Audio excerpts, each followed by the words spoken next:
Conformément aux dispositions de l'article 327 du Code de procédure pénale, je vais maintenant vous présenter les faits reprochés à l'accusé tels qu'ils sont exposés dans l'ordonnance de mise en accusation, ainsi que les éléments à charge et à décharge retenus par cette même décision. Il vous est reproché d'avoir, par violence et contrainte, commis un acte de pénétration sexuelle sur la personne de Marie Dufaux, que nous recevons en ce jour sous le regard de Dieu en sa demeure.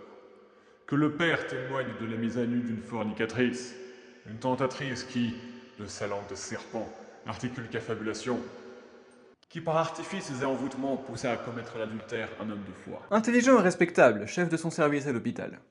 Ses collègues, aussi bien que ses patients, le décrivent comme cordial, avenant, pour qui le mot courtois semble avoir été inventé.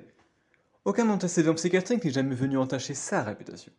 Ni anxiété, ni hypervigilance, Ni aucune malice près d'égaler celle d'une femme, alliée du malin, dont elles se font servantes maîtresses. Terreau fertile du maléfice dépourvu de directeur de conscience éclairée. C'est dans cette femme que des vices propres à ces douces calamités, à ces exquises pestes se sont manifestés. L'infidélité, l'ambition et la luxure. Voilà ce qui mena cette femme vénale à ces infamies, usant de sa magie. D'alcool, qui avait coulé à flot ce soir-là, et sur votre propre initiative, mademoiselle, comme en témoigne une note de bar conséquente à votre nom. Par la suite, toujours selon votre déposition, vous avez suivi mon client jusqu'à son appartement. Vous l'avez embrassé. Il me semble que votre consentement fut autant de la partie que votre numéro de séduction et de... Sortilèges immondes. Que la blancheur de sa peau de lait ne vous occulte pas la noirceur de son cœur. Un cœur de sorcière. Car comment expliquer, à son âge, l'éclosion de tel charme? Comment ce corps aurait-il pu se faire si délicieux, sinon par l'action d'obscurs rituels? Niez-vous l'intervention de démons par votre biais, afin de pourvoir ce corps juvénile d'une chair si généreuse? Elle ne lit pas.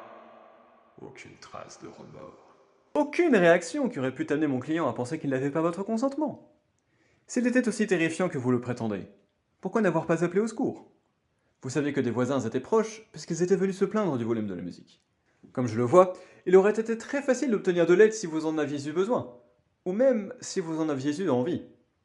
Car manifestement, l'envie était au rendez-vous, autant que le plaisir, si j'en crois. L'insatiabilité face aux passions charnelles dont les femmes font preuve, qui les mène naturellement aux choses de la sorcellerie. Car la femme est soumise au vice de la chair, et c'est ce que le diable, dans sa connaissance des choses humaines, utilise pour fédérer ses dévots.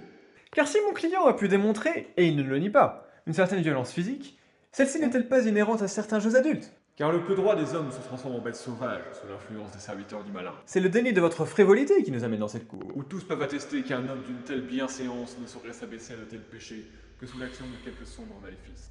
Je vous le demande, ne percevez-vous pas la légitimité de mon client qui a fait votre consentement?